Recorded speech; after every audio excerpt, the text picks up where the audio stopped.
صرف مجھے ایک دفعہ بھائی بول دو، دیکھو اب میں کہیں نہیں جاؤں گا۔ وہ بوجھل ہوتی آواز کے ساتھ بول رہا تھا، وردہ میرا سانس رک رہا ہے، تمہارا بھائی مر جائے گا، اللہ کے لیے ایک دفعہ اٹھ جاؤ۔ اپنوں کی جدائی اچھے بھلے انسان کو کیا بنا دیتی ہے۔ آخر تھک کر اس نے اس کے ماتھے پہ بوسہ دیا اور کپڑا واپس چہرے پر ہی ڈال دیا۔ وہ ایمبولینس سے میت نکال رہے تھے اور 7 سال اسپاٹ چہرے اور سرخ و سرد آنکھوں کے ساتھ اتر رہا تھا۔ بال ماتھے پہ بکھرے تھے، ایک بازو فولڈ اور دوسرے کے بٹن کھلے تھے۔ وہ مسلسل میت کے ساتھ چلتا ہوا دیوانوں کی طرح اسے دیکھ رہا تھا، اور وہ دور کھڑی زرمین خوف سے صالح کو۔ میت کے ارد گرد بہت سے لوگ بیٹھے تھے اور ان لوگوں سے دور آخری سیڑھیوں پہ صالح ایک طرف سر ٹکائے بیٹھا تھا۔ چہرے پہ آنسوں کے نشان تھے اور نظریں وردہ کی میت پہ تھی۔ وہ ہو بہو اپنی ماں جیسی تھی، ویسے ہی نئے نقش، وہی بولنے کے انداز اور وہی معصومیت۔ اس کی صرف بہن نہیں مری تھی، بلکہ اس نے ایک دفعہ پھر اپنی ماں کو کھو دیا تھا، اس نے اپنی بیٹی کو کھویا تھا۔ مرد کے آنسو جھوٹے نہیں ہوتے، وہ تب روتا ہے جب مکمل طور پر ٹوٹ چکا ہو۔ اس کو چھوٹی سی وردہ ادھر ادھر دوڑتی نظر آ رہی تھی، جس کو صالح نے پکڑنا تھا، مگر وہ جان بوجھ کے آہستہ بھاگ رہا تھا تاکہ وردہ جیت جائے، اور وہ جیت جائے گی، اور وہ جیت گئی۔ وہ ایک طرف کھڑی ہو کے خوشیوں سے تالیاں بجا رہی تھی، اور دور کھڑا صالح بظاہر افسردہ مگر حقیقتاً اس کو ہنستے دیکھ کے خوش ہو رہا تھا۔ پھر اس کو سیڑھیوں سے پھسلتی وردہ نظر آئی۔ صالح بائک پہ آ رہا تھا، اس کو گرتے دیکھ کے اس نے چلتا بائک چھوڑ دیا اور اس کے اپنے پاؤں پہ چوٹ لگی، مگر وہ پرواہ کیے بغیر وردہ کو اٹھا کے لنگڑاتا ہوا ڈاکٹر کے پاس چلا گیا۔ بھائی جنازہ لے کے چلیں؟ اس کے چچا زاد قاسم نے کندھے پہ ہاتھ رکھ کر کہا تو صالح کو اپنا دل بند ہوتا ہوا محسوس ہوا، مگر وہ سر ہلاتا ہوا اٹھ کھڑا ہوا۔ وہ قبر کے پاس تھا، ابھی وردہ کو دفنایا گیا تھا۔ وہ اس گہری قبر کو دیکھ رہا تھا اور مٹی پہ ہاتھ پھیر رہا تھا۔ جبران صدیقی اس کے برابر بیٹھے تھے۔ یہاں رہے گی میری وردہ؟ اس نے مٹھی کو مٹی سے بھرا اور پھر آہستہ آہستہ زمین پر پھینکنے لگا۔ یہ سن کے جبران صدیقی کے آنسوں میں روانگی آ گئی۔ جوان بیٹی کی ایسی موت ان کی روح ہلا گئی تھی۔ یہ جگہ تو بہت گہری اور تاریک ہے ڈیڈ، اسے ڈر لگتا ہے۔ صالح کی آواز رنج سے کانپ رہی تھی۔ ڈیڈ مجھے بھی ڈر لگ رہا ہے۔ اتنا وجیح اور مضبوط مرد اپنے باپ سے بچوں کی طرح مخاطب تھا، اس نے کسی کا کیا بگاڑا تھا؟ میری معصوم سی بہن نے کسی کو کبھی کچھ نہیں کہا۔ یہ موت مجھے کیوں نہیں آئی ڈیڈ؟ میں مر جاتا اس کی جگہ، کتنا تڑپی ہوگی درد سے، اس نے مجھے پکارا ہوگا، صالح بھائی کہہ کر چیخی ہوگی ڈیڈ، اس کی پکار میں نہیں سن سکا، میں آخری بار اس کی آواز بھی نہیں سن سکا۔ وہ جبران صدیقی کی گود میں سر رکھ کر رونے لگا۔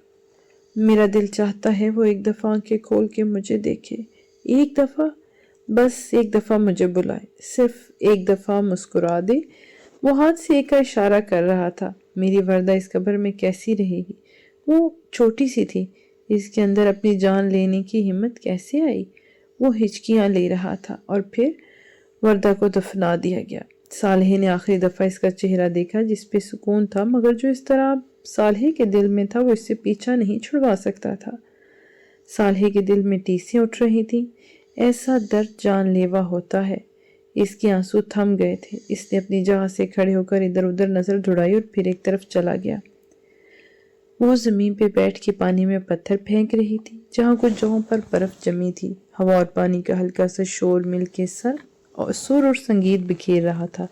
ہر طرف خوشیوں کا بسیرا تھا، مگر وہ اداس تھی۔ آج نکاح کو 3 دن ہو چکے تھے۔ اس نے احمد خان سے باتوں باتوں میں پوچھا، جسے اس نے کمال ہوشیاری سے ٹال دیا۔ وہ فیروز کو یاد کر رہی تھی۔ میں بہت خوش قسمت ہوں کہ خوبصورت لوگوں کے خیالوں میں بسا ہوں۔ عمل کے ہاتھ رکے تو اس نے نظر اٹھا کے آسمان کی طرف دیکھا۔ تھوڑی دیر پہلے جو نظارے اداس لگ رہے تھے اب ان سب میں رنگینیاں نظر آنے لگی۔ ہوا میں گھٹن کم ہونے لگی اور پھولوں کی تازہ خوشبو اس کی جگہ لینے لگی۔ وہ اس کے برابر آ کر بیٹھ گیا۔ اب ایسا ظلم تو نہ کریں، اس نے عمل کو کہا جو اسے چھوڑ کے ہر چیز کو دیکھ رہی تھی۔ ناراض ہیں؟ فیروز نے چور نظروں سے دیکھتے ہوئے پوچھا، مگر وہ پھر بھی خاموش رہی۔ نے کہا کہ بہت مبارک ہو۔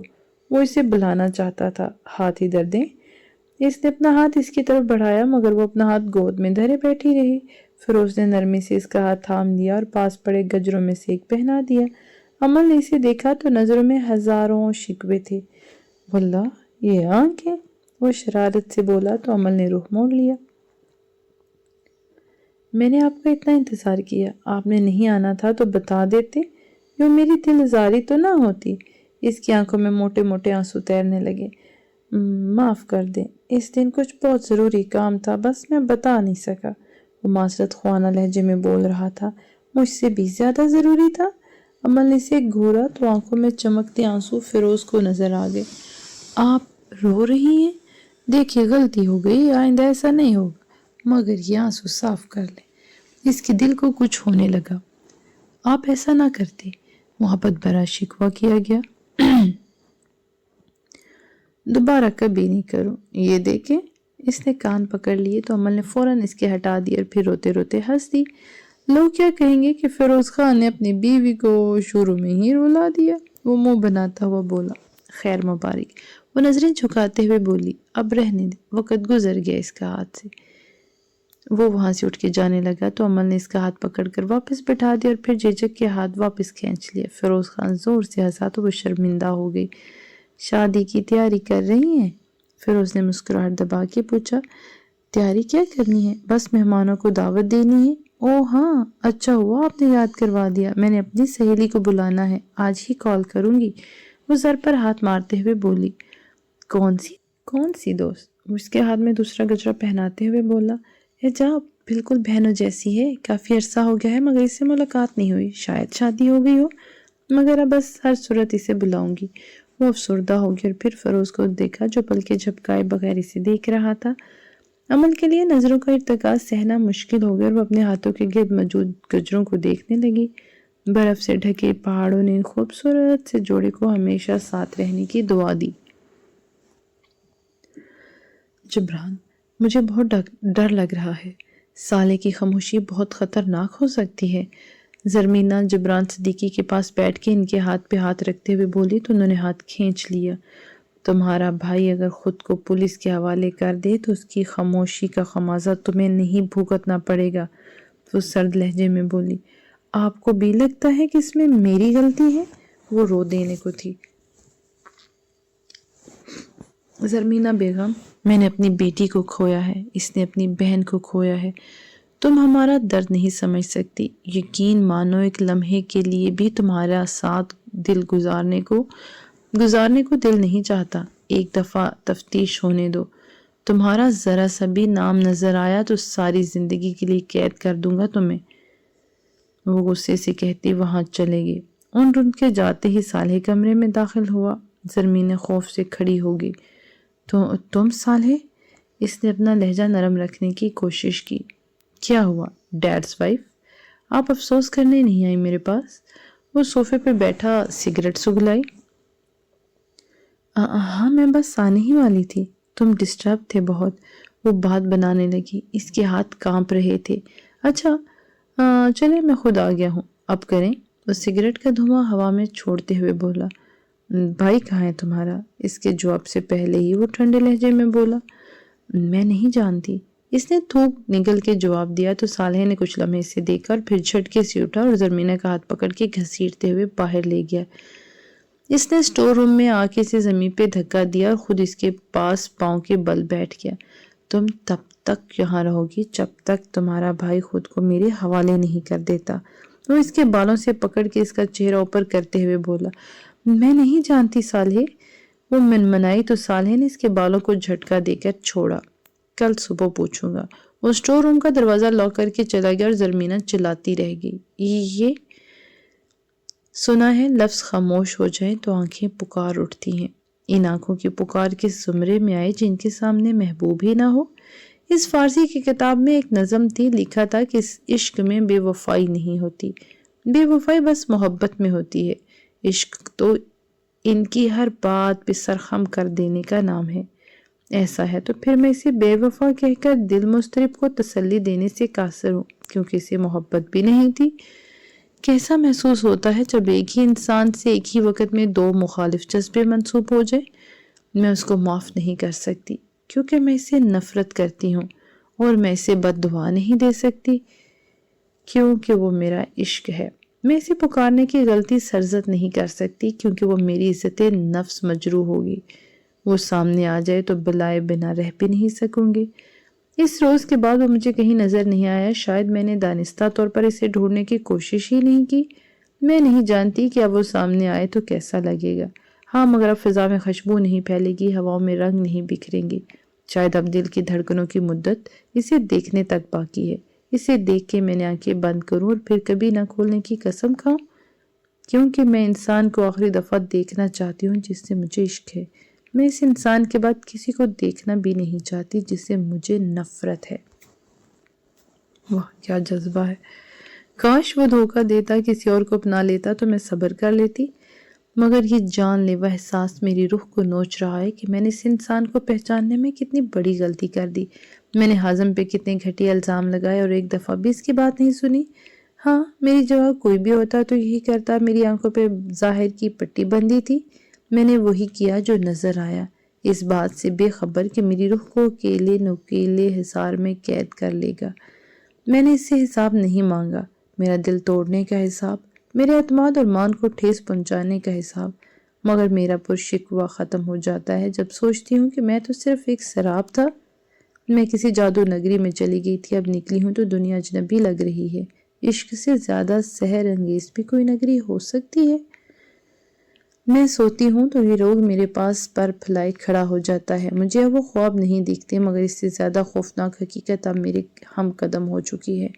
جاگتی ہوں تو لگتا ہے ساری رات کانٹوں پہ گزری ہے اور ہر رات کے بعد سویرا ہے تو میں چاہتی ہوں کہ میں ابدی نیند سو جاؤں اور کبھی اتنا اداس ویرا نہ دیکھوں۔ زخم جو دل پہ لگے ہیں یہ مجھے ختم کر رہے ہیں۔ میرے بس میں ہو تو وقت کو واپس موڑوں اور وہ رخ فرضہ حقیقت جاننے سے پہلے اپنی بنائی اور سماعت سایہ کر دوں۔ شاید میں اس معذوری کے ساتھ شب و روز کاٹ سکتی ہوں، مگر میرے بس میں کچھ بھی نہیں۔ یہ غم اب کانچ کے ٹکڑوں کی طرح میرے دل میں ساری زندگی چبھے گا، یہ میرا مقدر بن چکا ہے۔ اس نے ڈائری بند کر کے تکیے کے نیچے رکھی اور کھڑکی کی طرف رخ کر کے لیٹ گئی۔ پردوں سے ہلکی سی چاندنی چھن کے اندر آ رہی تھی اور اب ان چیزوں سے اسے ڈر لگتا ہے۔ سحر جب تک رہتا ہے اس وقت تک ہر چیز حسین لگتی ہے، اور پھر سحر ٹوٹتے ہی کالی اندھیری رات بسیرا کر لیتی ہے۔ اس کا سحر بھی ٹوٹ چکا تھا۔ وہ سونے کے قریب تھی کہ فون بج اٹھا۔ اس نے ہاتھ کھلی آنکھوں سے اجنبی نمبر کو دیکھا۔ ہیلو، وہ فون کان سے لگاتے ہوئے بولی۔ السلام علیکم حجاب۔ عمل کی آواز ابھری تو حجاب نے پہچاننے میں ایک لمحہ لگایا۔ عمل، تم کیسی ہو؟ وہ اب بیٹھ چکی تھی۔ اللہ پاک کی کرم نوازی ہے، تم بتاؤ کیسے حالات ہیں؟ بہت مشکل سے تمہارا نمبر ملا ہے، کہاں غائب ہو گئی تھی؟ وہ ایک ہی سانس میں بولتی چلی گئی۔ رک جاؤ، مجھے خوش تو ہو لینے دو۔ حجاب بہت دنوں کے بعد ہلکا پھلکا محسوس کرنے لگی۔ ہاں، جتنی مرضی خوشی مناؤ، بلکہ تیاری کرو کیونکہ تم تو 3-4 دنوں میں میرے پاس آ رہی ہو۔ عمل کی بات پہ حجاب چونکی۔ کیوں، خیریت؟ میں گاؤں گئی تھی کچھ دن پہلے، پتہ چلا کہ تم اڑنگکیل گئی ہو۔ واپس آ گئی ہو کیا؟ حجاب نے آنکھیں ملتے ہوئے پوچھا۔ نہیں، واپسی کا تو اب کوئی امکان نہیں، نکاح ہو گیا ہے۔ 8 دن کے بعد رخصتی ہے، تم سامان لو اور جلدی سے میرے پاس آ جاؤ، تمہارے گھر والوں سے ابا بات کر لیں گے۔ اس کے آواز میں کھلی خوشی محسوس کی جا سکتی تھی۔ حجاب کے لب مسکرا اٹھے۔ کسی اپنے کو خوش دیکھنا ہمیں مطمئن کر دیتا ہے۔ آؤں گی انشاءاللہ۔ حجاب نے سر دوبارہ تکیے پہ رکھ دیا۔ کمرے کی دیوار پہ وردہ کی بڑی سی تصویر لگی تھی جس میں مسکراتی ہوئی وردہ کے پیچھے دور صالح کھڑا تھا جو تصویر خراب کرنے کے لیے چہرے کے عجیب سے زاویے بنا رہا تھا۔ وردہ کو یہ تصویر بہت پیاری تھی، اسی لیے اس نے اپنے کمرے میں بالکل سامنے لگوائی تھی۔ صالح ہاتھ باندھے کھڑا تھا۔ تمہارے قاتل کو عبرت کا نشان بنا دوں گا۔ صالح نے مٹھیاں بھینچ لیں۔ میری معصوم بہن، جس درد سے گزری میں اس شخص کو ایسا درد دوں گا۔ صالح نے دھاڑتے ہوئے پاس پڑا شیشے کا گلاس زمین پہ دے مارا اور پھر لمبے لمبے ڈھنگ بھرتا باہر نکل گیا۔ وہ سیدھا سٹور روم میں آیا تھا اور زرمینیں دیوار کے ساتھ لگ کے بیٹھی تھی۔ ہاں، پھر کیا سوچا تم نے؟ بقیہ زندگی سٹور میں گزارنی ہے یا میری بہن کے مجرم کو ٹھکانہ بتاؤ گی؟ وہ اس کے سامنے کرسی کھینچ کے بیٹھ گیا تو وہ تھوڑا جھکے سے دیکھنے لگا۔ میں نہیں جانتی، میرا یقین کرو بیٹا، زرمینہ نے نکاہت زدہ آواز میں جواب دیا۔ وہ کل سے بھوکی تھی، پیاس کی شدت سے گلے میں کانٹے چبھ رہے تھے۔ بکواس بند کرو اور یہ اچھی عورت بننے کا ناٹک میرے سامنے نہیں چلے گا۔ 4 دن ہو گئے ہیں میری بہن کو گئے، اور اب 1 دن اور گزرا تو تمہاری موت کا دن ہوگا۔ وہ نرم لہجے میں بولا، مگر اس کی آواز کی کاٹ سے زرمینہ کی ریڑھ کی ہڈی میں خوف کی لہر دوڑ گئی۔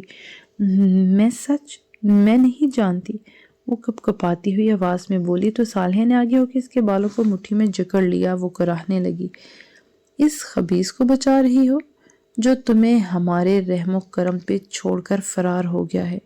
تم میری بات کو سنجیدگی سے نہیں لے رہی۔ کچھ برا کروں گا تو ہی بولو گی تم۔ صالح اس کے چہرے کے قریب چہرہ کر کے غرایا۔ اس سے پہلے کہ وہ زرمینے کو دیوار پہ دے مارتا اس کا موبائل بج اٹھا۔ ہیلو، اس نے زرمینہ کے بال چھوڑ دیے۔ صالح، عابد کو پکڑ لیا ہے، پرانی فیکٹری پہنچو جلدی، اس کے دوست ذیشان نے کہہ کر کال کاٹ دی تو صالح زرمینہ کو قہر بار نظروں سے دیکھتا اٹھ کھڑا ہوا۔ 30 منٹ کے بعد عابد غنودگی کی حالت میں کرسی پہ بندھا ہوا تھا۔ صالح اس کے سامنے بیٹھا سگریٹ کے کش لے رہا تھا اور آنکھیں سکیڑ کے اسے دیکھ رہا تھا۔ وہ جھکا، پاس پڑے ٹب میں سے ایک جگ میں گرم پانی لیا اور عابد کے چہرے پہ زور سے انڈیل دیا۔ عابد نے ہڑبڑا کے آنکھیں کھول دیں۔ ہوش کی دنیا سے تعلق جوڑنے میں اسے کچھ لمحے لگے، پھر جیسے ہی سامنے صالح کو دیکھے تو اس کے اوسان خطا ہو گئے۔ کیسے ہو عابد؟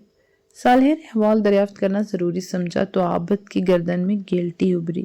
یہ کیسے کر لیا تم نے؟ تم میرے وحشیانہ پن کو بھول گئے تھے؟ صالح سے آر پار ہوتی نظروں سے گھور رہا تھا۔ میں نے نہیں کیا، وہ اپنی صفائی میں بولا تو صالح نے اگلے ہی لمحے سلگتی سگریٹ اس کے گال پہ لگا دی۔ عابد چہرہ ادھر ادھر مارتے ہوئے کراہنے لگا۔ صالح نے اٹھ کے اس کے پیٹ میں ٹانگ ماری تو وہ کرسی سمیت زمین پر گر گیا۔ صالح نے یہیں پہ بس نہیں کی، وہ مسلسل اسے پیٹ رہا تھا اور منہ پر ٹانگیں مار رہا تھا تو عابد در سے دوہرا ہو رہا تھا۔ کمینے، اس نے تیرا کیا بگاڑا تھا؟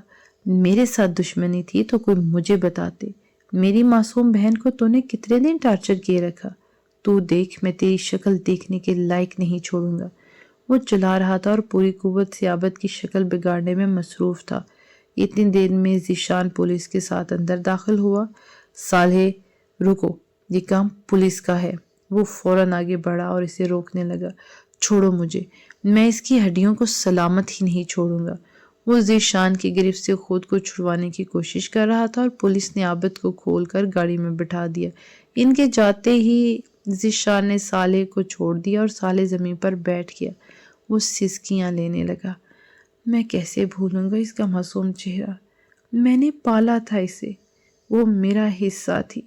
یہ سوچ کے میری روح تڑپتی ہے کہ وہ کیسے تڑپی ہوگی۔ خالی کمرے میں اس کی آواز دیواروں سے ٹکرا کر واپس آ رہی تھی تو ذیشان نے اس کے کندھے پر ہاتھ رکھ کر تسلی دی۔ بابی جان، احمد خان نے اس کے پیچھے نمودار ہو کر سرگوشی کی تو چائے بناتی عمل ہڑبڑا کے مڑی اور پھر اسے دیکھ کر سکا سانس لیا۔ عیش کر لو کچھ دن، میرے آنے کے بعد تمہاری شرارتیں رفو چکر ہو جائیں گی۔ عمل نے اس کے کان کھینچتے ہوئے کہا، وہ تو ٹھیک ہے، مگر یہ جن ہاتھوں سے تم نے ہمارا کان پکڑا ہے، اس کو مروڑ دوں تو کیا کرے گا تم؟ یہ کہتے ہی احمد نے اس کا ہاتھ پکڑ کے گھما دیا اور عمل اپنی نازک سی کلائی تھام کے چیخ اٹھی۔ انسان کے اندر تھوڑی سی شرم ہونی چاہیے، جو ہم میں نہیں ہے۔